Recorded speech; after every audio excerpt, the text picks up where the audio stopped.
اسامہ وہ جو بچہ تھا، اسٹوڈنٹ تھا، اس کو اسلام آباد کی سڑکوں پہ گولیوں سے بھونا جا رہا تھا.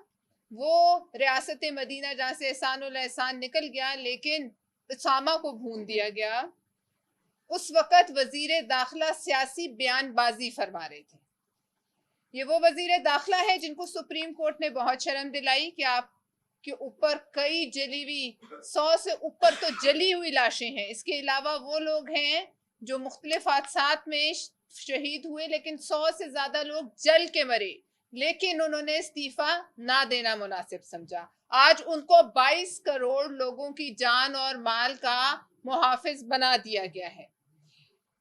جس وقت ایک 22 گریڈ کے افسر خرم ہمایوں نے اپنے سر میں گولی ماری، اضطراب میں، بے عزتی کے ڈر سے، عزت اچھالے جانے کے ڈر سے، نیب کے ڈر سے، اس وقت نیب کے چیئرمین صاحب اپنے مخالفین کو پکڑنے کی تیاری میں تھے.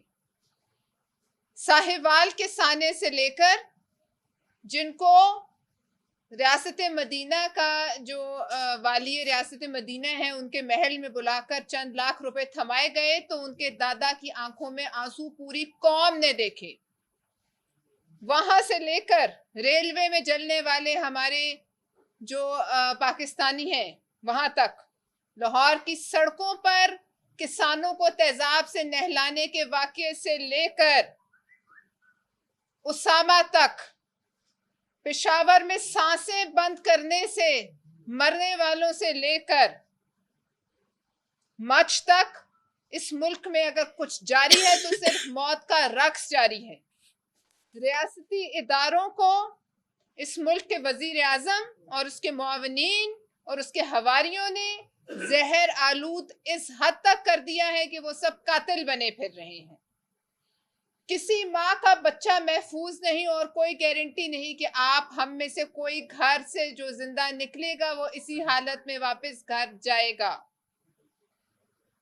ہم ان حالات میں اپنی جدوجہد تو کریں گے، لیکن ہم اس ملک کے منصف اعلیٰ سے گزارش کرتے ہیں، اس ملک کے منصف اعلیٰ سے اور عدالت عظمیٰ سے گزارش کرتے ہیں کہ جناب منصف اعلیٰ آپ سے ساہیوال کے جو مقتول ہیں ان کی روح انصاف مانگتی ہے، آپ سے خرم ہمایوں کی روح انصاف مانگتی ہے، آپ سے اسامہ ستی کی روح انصاف مانگتی ہے، آپ سے مچھ کے وہ غریب لوگ جن کی جیب میں شاید اتنا کرایہ نہیں کہ وہ مچھ سے کوئٹہ آ سکیں، اسلام آباد، اور یہاں تو آنے ان کے لیے ان کے جو لواحقین ہیں ان کی سوچ سے باہر ہیں. مچھ کے لوگوں کی روح آپ سے انصاف کی طلبگار ہے. اس وقت قوم پی ڈی ایم کے علاوہ آپ کی طرف بھی دیکھ رہی ہے.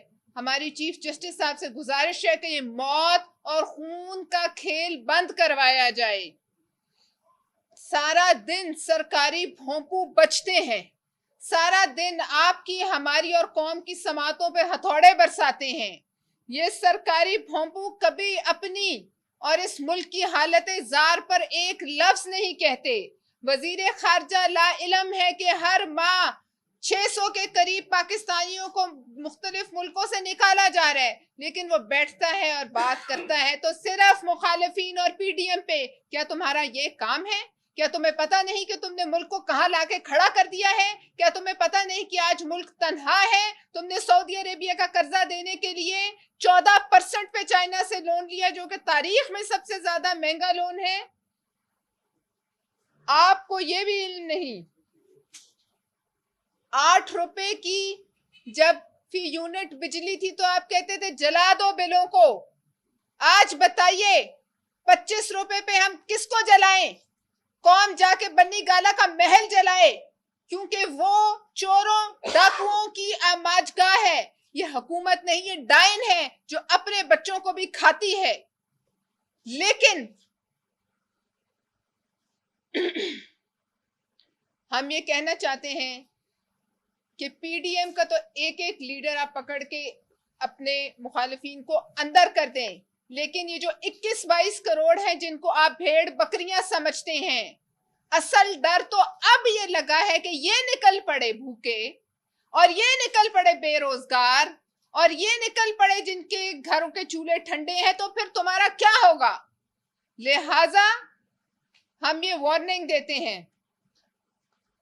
پاکستان پیپلز پارٹی تو یہ جنگ سڑکوں پر لڑنے کی عادی ہے اور آخر وقت تک لڑے گی, لیکن خوف یہ ہے کہ اس ملک کے انتظامی ڈھانچے کو مفلوج کر دیا گیا, پی آئی اے سے لے کر ایک ایک ادارے کو مفلوج کر دیا گیا, جن لوگوں کو نوکریوں سے نکالا گیا, ریڈیو سے لے کر آپ کے ہر پی ٹی وی تک, آپ کے پی ٹی ڈی سی تک, ہر ادارے سے لوگوں کو نکالا گیا. اس ملک کے انتظامی ڈھانچے کو مفلوج کرنے کے پیچھے ایک بہت بڑا ہی سازش ہے.